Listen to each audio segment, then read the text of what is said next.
Hey, friends, welcome to The Right Side Up with me, Danielle, and with James, your co-host. I'm co-host here, but we're joined by one of our best friends and one of the smartest, greatest people, Aaron White. That's right. I'm bigging you up, Aaron. Smartest, greatest? I don't know. That's He's right. pretty Yeah, funny. okay. He's pretty funny. And he is really like an unrelenting, excited grandpa. Oh my goodness. Yeah. He's living out that like grandpa, grandma, parody of like, did I show you my latest picture of my grandchild? Oh yeah. Yeah. And I receive it fully. I love sharing beauty. Like, why shouldn't we share good things? Like, that's a good thing to share. Well, and actually, you and I, Aaron, have had this like history of babies in places where babies aren't normally present and the power that babies exude of sort of this remembering of our sacredness and maybe the glory of God. I think so. Yeah. I mean, it's in the downtown east side, having a baby walking around on the street, you get stopped by lots of people who just become children again or become mothers again, and they see the beauty and the innocence. And a friend of ours stopped us the other day and she said, I don't like to be seen when I'm high, but she couldn't stop. She had to stop to see the baby. Wow. And so she normally will avoid friends when she's high, but she had to come and see the baby. So yeah. Beautiful. I remember reading the book Eve by Paul Young, and he suggests in that book, it's a fictional account of of creation. And he suggested in the book that Adam was formed a baby. Kind of blew my mind a little bit, but also like connected the dots to like this power that I've seen exuded in the origin of, the sacredness of a baby. Crazy. Yeah. Crazy times. Okay, Aaron, you're joining us in the midst of this like very mixed up season. That's our thing. It's a nebulous season. It's okay. It's powers and principalities. So I've been a little captivated by power in recent years, especially in looking through the scriptures, and then sort of powers and principalities and like that otherworldly infestation, really, in a sense, or disease of powers and principalities that are exposed by the cross, but also raging still. And then good news. And we were like actually going to do two separate seasons. Like we'll do good news in a good way. So we were just going to talk to people about these amazing ways that people are responding to the good news of Jesus and celebrating that. And then we're going to do powers and principalities. And then we just thought, wait a minute, these go together. Let's just do it together. So it's just like big jammed up. And recently I watched a message that you gave on Harrowing Hell, which I loved. It's one of our favorite things to talk about. Yeah. And I kind of thought that was like almost a perfect message of the two together. That this is actually engaging in the powers and principalities and maybe the best news ever at the same time. So I thought maybe we could just discuss all the things, and this is free form. We're hoping maybe 45 minutes might be the most we can push our audience, maybe, who knows? Well, that's about how long the sermon is. So we'll see how we go. Yeah, but the sermon had pictures. The sermon did have some pictures. Yeah. So maybe give us just your thoughts, like just give us a bit of an overview on the Harrowing Hell message and what the basic premise of that is. Yeah. Well, I mean, what came to me to put this together, and I was speaking at a church that I know pretty well, and I even checked it with the pastor beforehand because I know this is going to be potentially troubling in a couple different ways. Because what really got me thinking about it was this mega prison in El Salvador, and I was contemplating this as one does, but really as one should these days. And it felt to me as I was reading the description of this place and what was happening to people being sent to this prison called Seacot, that it was a working definition of hell on earth. Because it really was the abandon all hope, ye who enter here. Because you're going in and you're never coming out. And it's not just that there's not a thought of rehabilitation, there's an anti-thought of rehabilitation. They say we are not going to waste any time or effort trying to rehabilitate you. We're just going to keep you here. We're going to keep you as weak as possible by not feeding you appropriate amounts of food. There's going to be beatings. It's going to be lights on all the time. You can't talk with each other. And it just felt like you go here to disappear. Yeah, the line from one of the people that works here is the only way out of here is in a coffin. Right. That is what they will say. You will never get out. And this was kind of prompted by the press release, right, of the representation in America, the representative, I forget her name, but Kristi Noem. Yeah. And so she's in front of this scene of this cell in this prison Yeah. basically rejoicing Yep. over this idea that we've sent people and we will continue to send people here. And you should just, so it was Abandon all prompted hope, by yeah. this like juxtaposition of this and the, she's in pristine, she looks great. She's just had her hair and makeup done and Oh, she's yeah. like perfectly streamed. And then behind her is this, basically, it looks like a concentration camp of prisoners, emancipated. I mean, emaciated, Yep. like clearly underfed and crowded. It's like a cage full. And so there's this like thing going on. Like Yeah. it's not only that here's this prison, it's that there is an actual presentation that this is good. This is good. Yeah. And I mean, the people get 0.6 square meters of space to themselves, which is very much a crime against humanity. You're not supposed to do that. And it was occasioned out of horrific gang violence that was happening in El Salvador and really hellish existence for parents. They're sending their kids out to school, didn't know what was going to happen to them. Truly hellish. And so that's bad enough. And actually, I gave this talk before Kristi Noem went and did that press release, but because I'd been hearing about it and what they were doing, because this is the prison that the United States government is now rounding people up off the street, putting bags over their head, putting them in vans, putting them in planes without due process, and sending them to El Salvador, though that's not where they're from. And Christians in America, not all, but a good chunk, are rejoicing over this. And so what struck me was that has to come from a theology that thinks that we rejoice and that God rejoices at sending people to hell. And so that's what got me going, is like this, where else could this possibly come from? Where could this cruelty, this inhumanity come from? It has to come from a cruel and inhuman foundational belief about who you are and who God is and what you deserve and what others deserve. And it was just horrific. And so I thought, let's start talking about that and who Jesus actually is and what the good news actually is, so we can rejoice in the appropriate things. So just a bit of a light guest spot. Sorry, I don't do so. The pastor, I love it, because I think that's what happens too much is we spend too much time talking about the fruit or the behavior of the problem and not the root of the problem. And the root of the problem is a belief system around what we believe about God and what kind of God we believe him to be. So, I mean, this is one of my favorite things these days is the Acts 1:8, you will receive power. And every preacher I've ever heard has said, that word dunamis is related to the English word dynamite. And I'm always like, why on earth would you use the word dynamite to explain a power that doesn't destroy by definition? Like literally God's first revelation of his power is to Moses in the burning bush that does not consume. Right. It doesn't destroy. It doesn't need to take. It gives. And so I'm like, and what planet has like hundreds of years been? So whenever I say, what is dunamis related to? And everybody goes dynamite. And I'm like, not if it's from Yahweh, not if it's God's power. Right. There's another word called dynamic. You could use that word. Like if you want to describe it in English, let's talk about dynamic, sustainable energy that doesn't, it's renewable. It doesn't ever run out. Like, let's talk about that. Let's talk about anything that's not dynamite blowing things up. Like what? So even the idea that that's what we think we equate God's power to dynamite is like, what planet have we been from? Are we even reading the Bible? Like what on earth is happening? Yeah. Well, it's always God's power levied against the people that we consider our enemies. And that can be, that's very obviously happening right now from a particular partisan political perspective, but it also happens from every political posture. Everybody at a certain point goes, well, maybe we ought to pick up a gun. Maybe we ought to do this because that person, we just, the goalposts around a little bit, but we go, well, that person deserves to die.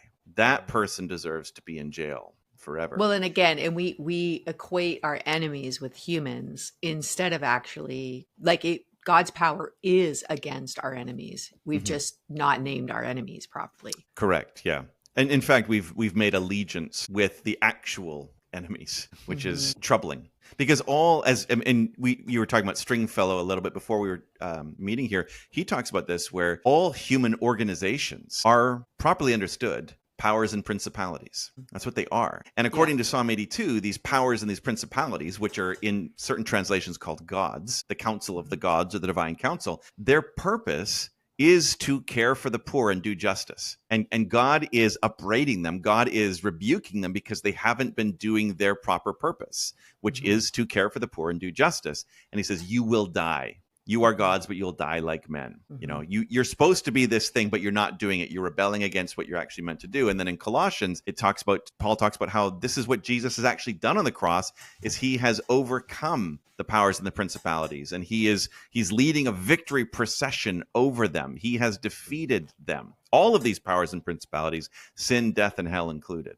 And that is the good news. Like, that's the thing to hold in our pocket. So do you think, Aaron, so just to go back a tiny bit, so powers and principalities, people have traditionally, from Ephesians 6, you know, we don't wage war like humans wage war, but against powers and principalities and the high places. But primarily, especially in American evangelicalism, this has just meant demons. Yep.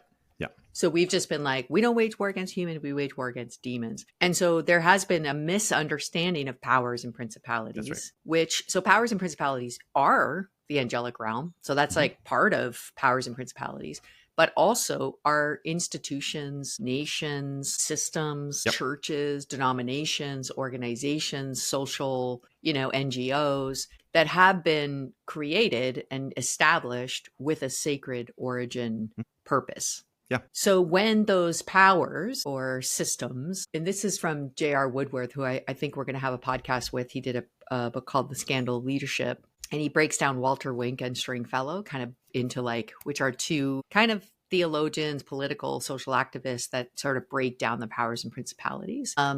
And when an organization or system begins to serve itself at the expense of its stated origin purpose, it is idolatry. I mean, that is the definition of idolatry. Yes. And then idolatry is this agreement with the dark forces, with demonic evil energy and that's where like our allegiances get confused, right? So that's where we're willing to die for a nation, even though it's not something that our Christian faith would invite us to do, but we're willing to do that because we're in allegiance with a power that is self-serving. That's right. Yeah. And then I feel like how we get into allegiance with that power is the same way. It promises us a self-serving agenda. So it's almost like the idolatry of the system connects with the idolatry of self that's in me. And then we've got this allegiance then that actually just leads to destruction. Yeah.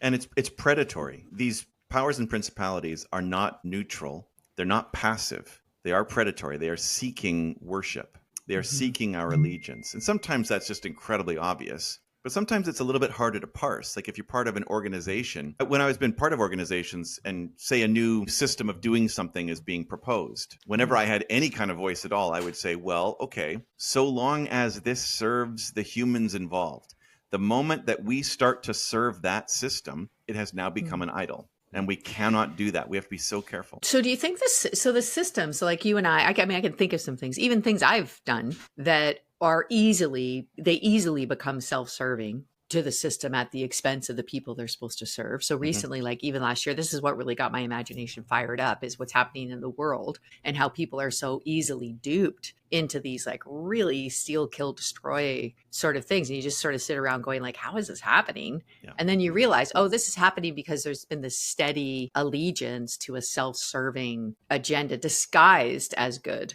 Or like even purposed for good. But what, in terms of predatory, so talk me through, how does the powers and principalities, so how does a system that is created for good turn on itself? And is it turning on itself, or is that where like sort of the cosmic evil comes in and kind of, that's the predatory nature? Well, I think what ends up happening usually is things are predicated on a sense of good. What will create good?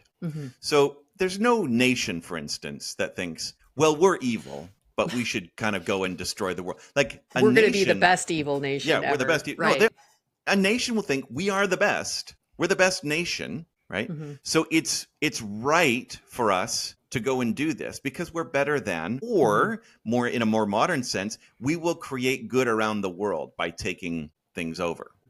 So it is an undermining, but a subverting of the good. And that's why it's the most powerful thing is, if nobody really wants just pure evil, unless they're insane, we want what's good but we have varying levels of what we understand to be good, and varying things that we will compromise in order to create the good. And so if we're talking harrowing hell at its ultimate level, right, we will say things, and our theology will say things like, it's okay for people to go to hell and be tortured for eternity, because that is essentially the cost of us, the rest of us, being in glory. And certain theologians have even kind of pointed out, well, we'll rejoice at seeing people suffering, because it means that we're doing well. And it's the same with the prison. Again, the prison wasn't started for evil. Right. It was started to try and do something prevent good. Such a horrible, yeah. But the best good corrupted becomes the greatest evil. And so that's why it's so important for us to truly have a sense of what is good, because you can't discern the subversion of the good unless we really have a vision of the good. So it really is a corruption, which is part of the fallen state. And again, we've so hyper individualized our Christian faith that we think the fall in Genesis 3 is just about us and our inclination to do wrong or to subvert good for idolatry and selfishness. But actually, it's the entire created order that has come under this sort of subversion. And this is what Jesus is confronting in his ministry, and then on the cross specifically, where there is a confrontation with the powers and principalities, where Jesus is exposing them, so that it's like almost like we're constantly stuck. So this is what's interesting to me in this season, is we're all sort of baffled, or many of us, some people, lots of evangelicals, it appears, are like celebrating. Woohoo! But again, it's that deep, toxic theology that's been fueling this forever. So it's almost like a whole nation's been groomed in idolatry. But the rest of us are kind of walking around baffled. Like, how could this happen? How can this happen? How can this happen? And you're like, oh, well, this is an exposing season. Like, this is like Jesus comes to reveal the veil, that like apocalyptic reality of like, actually, this is what's happening, is people are being sacrificed and scapegoated and victimized and crucified and killed in the name of fill in the blank, peace, religion. Yeah, Jesus. I think it's interesting, even in John 11, Jesus has raised Lazarus from the dead, which is a pretty powerful miracle to do. And immediately there is this reaction from some of the people with what little power that the empire has given them. And they have this line that if we let him go on like this, everyone will believe in him. And then the Romans will come and take away both our temple and our nation. Like, you see how this thing plays out, right? Like, Fear. So we're willing to sacrifice this guy who's doing amazing good because it'll cost us something. Yeah. So it really is the idolatry of self-survival. And this is what I think Stringfellow, I'm reading this book, An Ethic for Christians and Other Aliens in a Strange Land, which is really like just a seething critique of America like 40 years ago. And he basically says that ultimately death is the highest, most like the greatest predatory force behind the powers, because that's what everyone's in agreement with. So this really struck me this week, because we're going to release a victim statement and about a predatory, abusive guy that was sort of everybody. There was a lot of complicity in his abuse for years, which we're finding out because basically no one wants to pay the price for victims. Nobody wants to stand up for good, because it's going to cost them. And this is what the survivors that I've journeyed with in this journey so far, basically know they never win anything. Nothing good comes from their disclosures apart from the truth, apart from their coming out of agreement with the idolatry of we better keep the silence and, all this sort of stuff. The only thing that comes out of their statement is the truth, which ideally could help other people who are stuck in the systems of abuse. That's all that's in it for them. And what's accompanying it is this constant death. And I was thinking about it this week, because I'm going to join with this victim and say these things. And it's going to be, I literally feel the invitation to die. I'm like, this is going to be a death. And every time I stand with, and that's just solidarity. So I'm paying like a tiny little death compared to the deaths that they've paid. But basically I was praying about this yesterday, like the power of the gospel, the true power of the gospel, and the true power that Jesus demonstrates through the cross is that he's not afraid to die. Right. because he's already died to the powers and principalities. He's died to the idolatry of self. He's died to the, this is all about me. And he's died to all of those things. So like, and this is that, Bonhoeffer in the midst of all his raging powers and principalities that were on display says, Jesus bids a person come and die. That's the invitation, is to die to the powers and the principalities and the fear of death. And you don't really realize, and even when I'm raging against sort of organizations that refuse to do the right thing, I realize that they're refusing to do the right thing because they're in allegiance with powers and principalities, because they're not that they're demonic. I think they think and this is the subversion and the twistedness of this whole thing. They think that the best thing to do is to actually sacrifice a few people so that their good can continue. Yeah, absolutely. But what they don't realize is that they're actually building allegiance to this, idolatry of self. And we're just terrified to die. So let me get really nerdy here for a second. Yeah. Yes. Because do it. This is the Lord of the Rings, which I'm reading again, is all about death and about the unnatural preservation of life and the desiring other than the gift that you've been given. So the ring represents power. Yeah. But it represents this unnatural power, this I can become bigger or other than what I'm supposed to be. And so the great and the wise in the book realize if they truly are wise, they reject the ring. They reject that power because they understand, and they say it quite outright. They say, through me, this would create, I would wish to create great good, but through me, it would create unbelievable, unimaginable evil. And the only appropriate response to the offer of this power, this evil means, is either to reject it or to throw it away. And the only people who can kind of do this are the smallest, the hobbits. They're the only ones who can everybody else would get corrupted by the ring. And you see this in the person of Jesus in Matthew 4, after he receives his baptism, and this is my son with whom I'm well pleased. That's where he really goes to the cross, is his temptation in the wilderness, his trial in the wilderness with the Satan. The Satan is offering him all the things that are his to have, all the good things. And so you could do it this way. And what is essentially being offered is you could have these things which are yours to have without the cross. And Jesus says, undeniably, no, that is not the way. The only way is through the cross. And over and over again, Christians and organizations and systems have said, actually, that sounds pretty good to us. We'd like that. Yes, thank you. Yeah, right. Man. And then without thinking, oh, this is smart and good and easier and better, but without understanding the corrupting power of it. Right. It literally begins to corrupt your organization, your decisions, your eyesight. So now you can't even see. You're in the dark. So all those Lord of the Rings things, right? Where that mist comes and you're being you're literally, what's that king who literally is not even himself? He's completely given over to that. Theoden King. Yes. And he's just this darkness is whispering to him what to do as he just lets his kingdom be destroyed. It's just oh. You gained the world, but you lost your soul.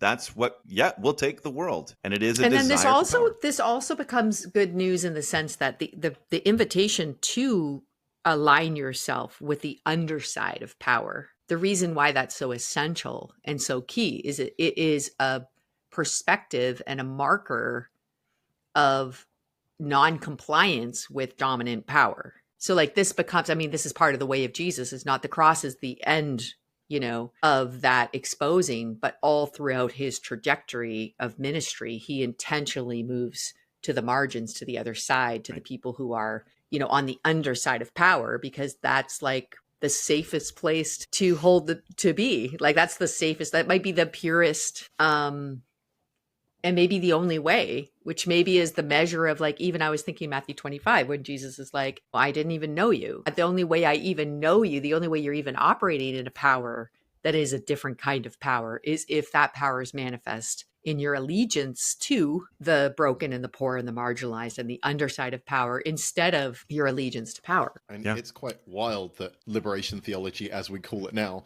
is a relatively new concept. Any theology that finds itself aligned with the marginalized and listening to the voices of marginalized, surely that should just be theology, right? The fact we had to create a subsection of it. Yeah. You had to baptize it in the Sorbonne. You had to baptize it in the universities of Europe. Yeah. which helpfully, when liberation theology was first kind of being developed, it was being it was being described in the language of the European seminaries. And when it came back to Central and South America, eventually they started saying, why don't we not do that anymore? Why don't we start paying attention? Even James Coney, who loved Bonhoeffer, and that eventually even his people said, we have theologians. We have people who've been wrestling with this. Why don't we use their living language? This. And living this. Like, yeah, this is why don't we thing. use like, that? Yeah. Any theology that was formed on the underside of power is liberation theology. Yeah, it just has to be. That's what it is. Yeah.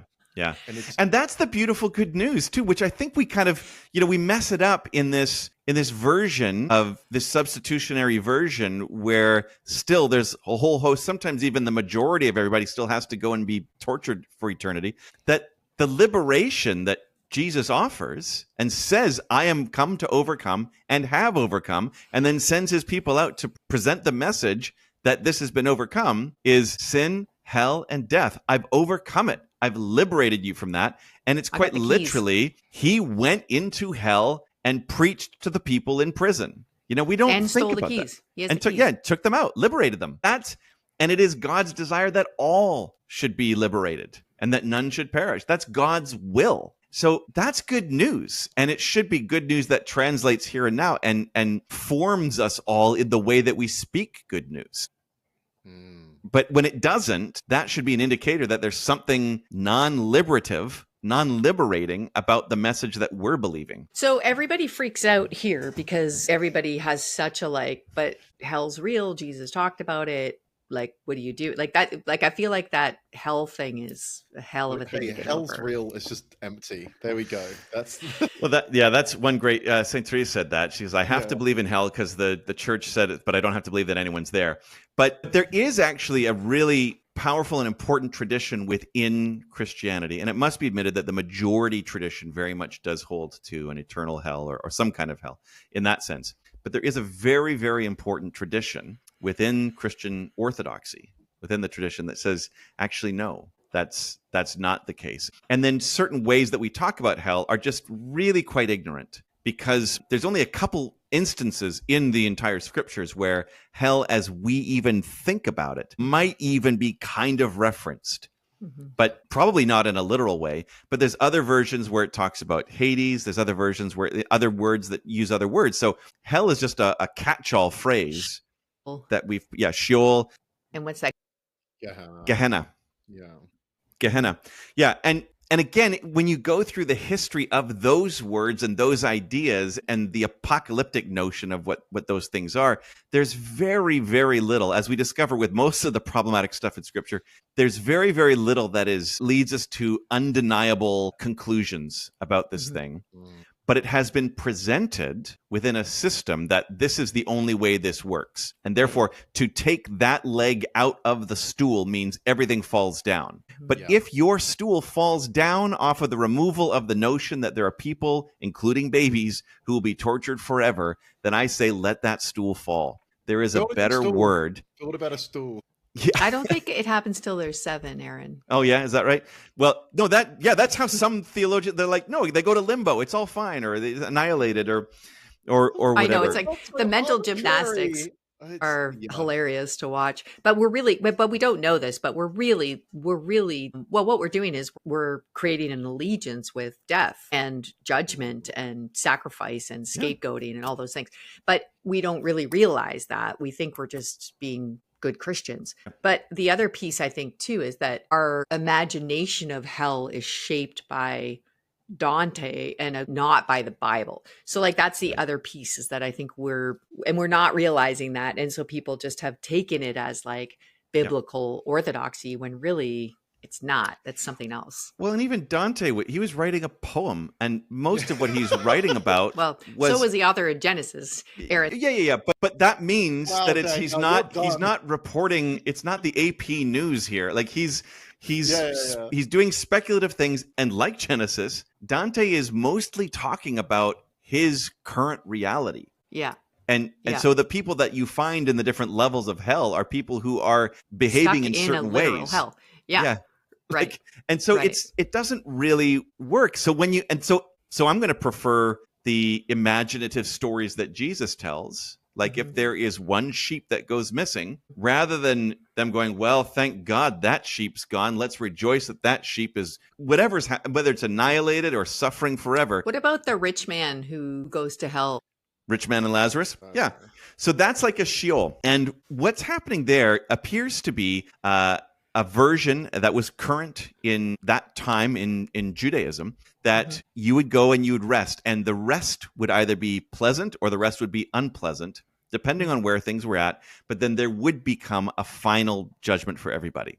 That's not hell as we understand it. It's like a refinement. There is a refinement. And most of the people, even like David Bentley Hart, who say there's no eternal hell, we don't believe in that, they do believe in there is something purgative that does need to happen. And we all kind of do sense that's because we all need to be transformed and liberated from But what's interesting about that, as my son would say, well, if there's no hell, why would anyone follow Jesus? Because of love, because it's so good. But what's really interesting about that story of Lazarus and the rich man is we get almost no information about them except that Lazarus is poor and the rich man is rich. Yeah. We don't the rich man wouldn't give mercy. He doesn't give any mercy to him while he's alive. Right. But that's it. We don't have any sense of what did they believe. Right. Aside from just that. So it's more, I feel like it's more a story of a great reversal, like sort of part of that prophetic, like the high will be low and the low will be raised up. And you know, like that idea of like, there's a great reversal coming. It's also important to note that story Jesus is telling pre-resurrection, right? Like this is a maybe Jesus on Saturday went and found Lazarus. Like, okay, buddy, like you've done enough. We've hinted at it already, but both the two kind of extreme examples of those kind of flames or suffering that doesn't end are, Luke and Lazarus in Luke and Matthew 25.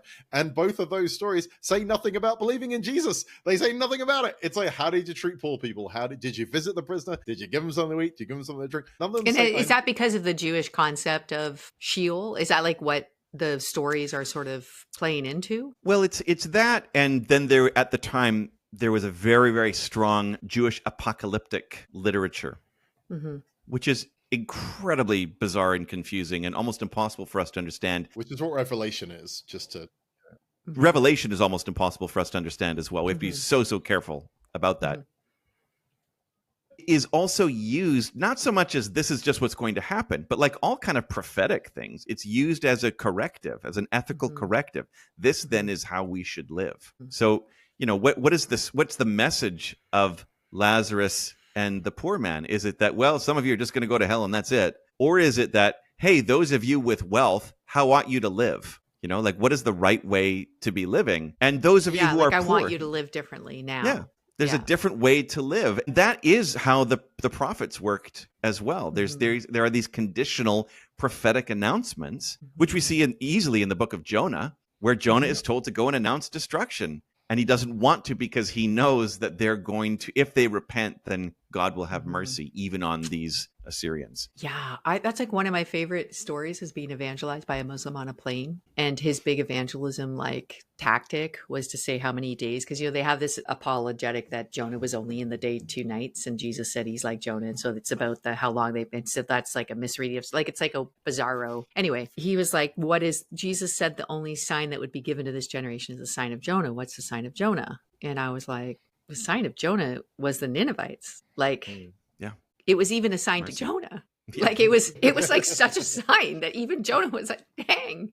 That he didn't I don't want those who don't deserve it to be saved. I'm like, the sign was the Ninevites being saved when they didn't deserve it, And then this Muslim guy got so mad at me. He's like, no, that's not the sign. The sign is the tomb, or the sign is the resurrection of Jesus. And then I looked at a bunch of evangelical theologians who said the sign is the tomb or the 3 days or whatever. But I still think it's the Ninevites. I think they're all missing it. The whole sign is the Ninevites. I mean, even they don't deserve it. They shouldn't be saved, and God saves them. That's the whole sign for the whole Bible. That's it. And Jonah reads against any sense of the rest of the prophets being, and obviously Edom and Assyria and Babylon should all just be destroyed because they're worthless. I mean, Jonah is a really troubling passage because it's like, no, these guys who literally are going to come and destroy Israel, Jonah's nation, are the ones that Jonah goes to give mercy to, or to announce. Which is why he doesn't want to go. mercy. Again, we personalize that so much. It's about Yep. Jonah, but actually it's a betrayal of his allegiance to his own people and like all the things. Incredible. Yeah. Okay, so this is Jesus on the cross. He basically refuses to align with the principalities and powers, and instead he exposes them for what they are. Right. So they're all a sham. This idea of the Roman Pax thing, that we're going to bring peace, they're not. The idea that there's justice, there isn't. The idea that religious people are telling the truth when they're not. Like it's all the things are exposed. Mm-hmm. And then also he enters death. And this is the Christus Victus thing that we've talked about on this podcast before. My favorite concept is that he literally enters death so that he can go to hell and kick the back door in and take the keys and liberate all the captives forever. Like that once and for all time. Even if you were to find yourself in hell, there would be a way out of it, is kind of the concept of. And so that's the harrowing of hell. Yeah. Yeah, that he literally, the way that it's described historically is that Jesus drags people out of hell, that he scours it, that in his, and the ransom theory that Origen came up with was that there is a barb in Jesus, that Satan is bait and Satan grabs it and is caught in this, and Jesus just removes, scours, cleans, harrows hell, and drags people. And people get offended by that notion that that's somehow an offense against the freedom of will. Mm-hmm. But again, all of our will is ultimately, and this is a Christian theological idea, is directed towards the good, but the subversion of the good. But if we truly had a free will, truly free in the sense that we understood what was going around us, we understood the consequences, then the only way our will could be directed would be towards the ultimate good, which is God. But also, like, once you've gotten to hell, this is true, like for hell on earth. Like this is of every addict. Once you've gotten to hell, you are pretty desperate to get out of there. Yeah. There are people who will, as we've known, who will willingly stay in that place because it's the only comfort they know. Well, or out of also self-loathing. Like that's what I mean is once you have glimpsed the possibility of something else. Yeah. Because it's literally insane. Right. Like it's insane to continue to believe this. Yes. And we even know in our justice, in our courts, that people who are insane are not culpable for those decisions. And so if we are the only way to believe in that would be to be insane. And so then what about the healing? What if someone was brought back to sanity? There is only the good that could be desired. And that's like all of our minds have been darkened. Yeah. That's part of the thing is we're not seeing things clearly, which is why we're making allegiances that ends up being idolatry that leads to death for everybody. Okay, so talk about the bait again, because I really love this. So the idea is basically that Jesus is bait that Satan takes. Basically, death consumes Jesus thinking, I've done it. Yeah. I got the big fish. Yeah. But then actually it's bait because that's what allows Jesus to enter into hell and empty it. So the joke's on you. Actually, who was God? So Satan takes the bait, but actually Jesus. Because we often think, that theory of atonement was really contested by the likes of Anselm with the substitutionary atonement, which is the notion that the ransom is being paid to God. So it's essentially a sense of God is just doing some complicated math with himself, that God's wrath is offended and God has to go down and God has to deal with the wrath, and it has nothing to do with us. This is what Jesus is doing is literally rescuing and liberating. And is having victory over sin, death, and the devil. Whatever those things are, he has victory over that. That's the Christus Victus story. And that's a much older story, really, a much older version of atonement than anything, the new one that we think is the only way we can think about it today. So it's just Christ saying, I will not stop until my people are saved. I will not stop. And I remember being at a gathering once, and there was somebody who was just really, son of a very famous evangelist and really, really struggling with the notion of hell, but struggling very publicly with it in a very unhelpful way. And just said, I can't believe in a God that would send anybody to hell, but hadn't done a lot of the work helping the people get to that spot. And a friend of ours, another pastor who was another speaker at the event, just stood up in the middle and said, okay, what about this? What if somebody never stops running, but what if God never stops pursuing? And what if that person never stopped running, but God never stopped pursuing? Right. Who's going to win? Who's going to win? Who's going to win in the end there? Like, what do we actually believe about the love of God? Good luck. That's right. right? Truly mercy and goodness are following me. Yeah. I can't escape the And the mercy running and is goodness hell. of God. Like Right. the running, it is hell. Right. Yes. But God's like, I'm not going to leave you in the running. I'm never stopping. And even this notion of, well, once you die, it's all over. There's no more chance. Like, that's not even biblical. Where are we getting that from? That's just. Yeah, because he's overcome death.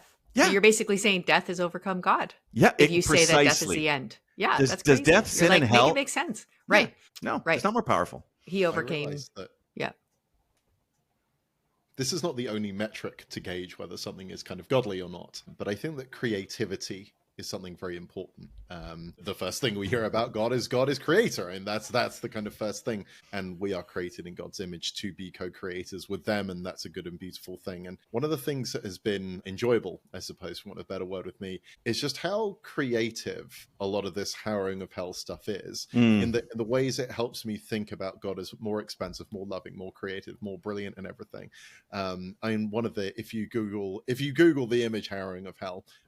If you just put that in, the image that usually comes up is Jesus stood up with his arms out, and he's usually over doors, sometimes in the shape of a cross. But the idea is that these are the gates of hell that that Jesus has overcome, and his arms are stretched out, and on one hand is Adam and one is Eve, and all the saints behind them. And the idea is that Jesus has gone to the very, very, very bottom of hell, to the first people that are in there, and now he's getting them out as well. And that, to me, I'm like, what a beautiful and creative thing. If you look at some of the about 1600 years ago, John Chrysostom, one of the greatest preachers ever, gave the best sermon ever, called the Paschal Homily by John Chrysostom, which the Orthodox Church said was so good that we will preach it every year until Christ's return. So I also preach it on Easter now, because it is that good. Like, that's I've preached some good ones, but it's never gotten that far. Not the golden tongued. Yeah, never gotten that far. Not until Christ returns. There's a book that kind of has all this inspirational stuff in it, but there's a kind of response and reflection within the kind of Orthodox Church called, I'm just going to read this out because I love it so much. Also, say the name of the book so people can find it for themselves if they're interested. The book is called Christ the Conqueror of Hell, and it's a bit of a weird read, but like, I love it. It's great. One of the things I really enjoy in it is it talks about Jesus' descent into hell and just death becoming poisoned by his very presence. And just feeling his, like, the poison of life seeps into death, and death begins to relinquish his grasp as the captives come out. And just before Jesus comes up on Sunday, he's like, and I'm coming back for the rest of them soon. But there's a back and forth called Today Hell Cries Out Groaning. Do you know this one, Aaron? I love this so much, but it's a sort of poem, a response that says, today hell cries out groaning. I should not have accepted the man born of Mary. He came and destroyed my power. He shattered my gates of brass. As God, he raised the souls that I had held captive. Glory to your cross and resurrection, O God. Today hell cries out groaning. My dominion has been shattered. I received a dead man as one of the dead, but against him I could not prevail. From eternity I had ruled the dead, but behold, he raises all. Because of him I do perish. Glory to your cross and resurrection, O Lord. Today hell cries out groaning. My power has been trampled down. The shepherd is crucified and Adam is raised. I have been deprived of those whom I ruled. Those whom I swallowed in my strength I have given up. He who was crucified has emptied the tombs. The power of death has been vanquished. Glory to thy cross and resurrection, O Lord. Wow. I mean, it's amazing. So then that's good news. Yeah. It's good news. But it should be good news, not just in theory. That good news should make us rail against the notion of sending, innocent or not, like Kilmar Abrego, who's been sent down accidentally to a mega prison in El Salvador, never to return. We should be infuriated by that because it's abusing the good news. Like, that is an example to us that should go, no, we do not rejoice in that. As Christians, not as Canadians, not as Americans, not as Christians, as followers of the there's been a liberated. new report. I think it's like over 70% of deportees will be Christians. So you're deporting Christians and then rejoicing about it. Rejoicing that they'll be sent to hell on earth. Right. Like, it just, how can we? Aaron, what about justice? What is justice then if there is no punishment for the wicked? We're told what justice is. Justice is that which is trumped by mercy in the end. Like, justice is real, but where is justice meted out, if anywhere? It's like when people in the Orthodox tradition are asked, when were you saved? They went, oh, 2,000 years ago on the cross. Whatever justice is trumped by mercy. And so there is, and we talked about this purgative notion, and I'm not trying That's to. where like I feel like things are destroyed Yeah. by the fire. Like, and that's part of the idea of this like refining fire of God for everybody, that the things that primarily are real, it's also seen are real enemies. And So let's again, it's imagine, the purification yeah. of what's destroyed rather than wanting justice as in people destroyed. It's wanting the actual darkness and evil and pain and cycles of harm to be destroyed. Well, and if evil is the privation of good, not a real thing in itself, but the privation of good, which means it's a shadow, right? That's what evil is. It's a shadow. And it's a shadow that has real life consequences here on earth, but it is still a shadow. It cannot hold us. And so how are shadows removed? Shadows are removed by light being shone on them. Right. And so, yeah, to whatever degree that we are in allegiance to the shadow, whatever is shadow in our life, yeah, the light's going to shine on it and it's going to go. And if we're trying to hold on to that shadow, there will be pain in the removal of it. Yes. But the point is not that that we live in the shadow forever, because the shadow is nothing. The light is everything. The light is all in all. And so the shadow is banished, and that will hurt those for whatever shadows in our heart. And that's what. Well, or who are hiding in shadows, considering the shadows themselves. Yeah. Like if you've equated, and again, that's part of the allegiance with the powers. So if you've equated your worth, value, reputation as the shadow, like you're the one that thinks the shadow is you, right, instead of actually you are the, so the light will look like the losing of you, but actually it's really the right, the liberation of you, and the losing of the shadow of what you thought you were, or what you rigidly decided to be. And that's where I feel like that's where the reputation piece becomes so profound for people. Like people just can't believe that, like they just don't want to be exposed as human, I guess. Yeah. Right? Like, we're just like, why are you raging against this idea that you're human? And it's like, because they're pretending they're not, like, because it's like they've got this, they're in agreement or allegiance with a power that says, I'll make you greater than you actually are, which is part of the Jesus understanding who he is, which is why he can withstand that temptation, because he doesn't need to be greater than he is. He is already great, as are we, potentially, in our created origin state. Yeah, certainly we are loved. And that's the hard thing to, we don't really receive justice as love, but we might be able to understand justice meted out against somebody might be love towards their victim. We don't yet understand that justice meted out with somebody might be love to them as well, because liberating somebody. Yeah, I think it's liberation. Like that's like, even in this thing that we're going to release a statement, and it's going to be very super painful for the organization that's living in the shadows, because they're going to think it's the end of their, or, like potentially a threat to who they are, but who they are is like a shadow, not the real thing. And the invitation is to actually participate in the freedom from the illusion, so that they could live their origin purpose, like not so that they would be destroyed, but that so that they could be redeemed or resurrected, or maybe even they have to die to something. But then I also believe in resurrection, so we don't have to be afraid to die. Right. Yeah. That's kind of the justice, would be the light in its fullest form, because also that would mean let's not do that again. Right. Yeah.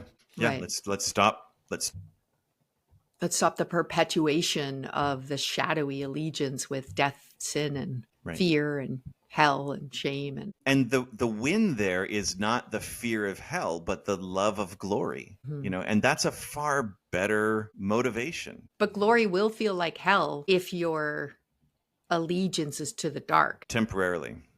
Right. Until you're. Yeah. Yeah. Yeah.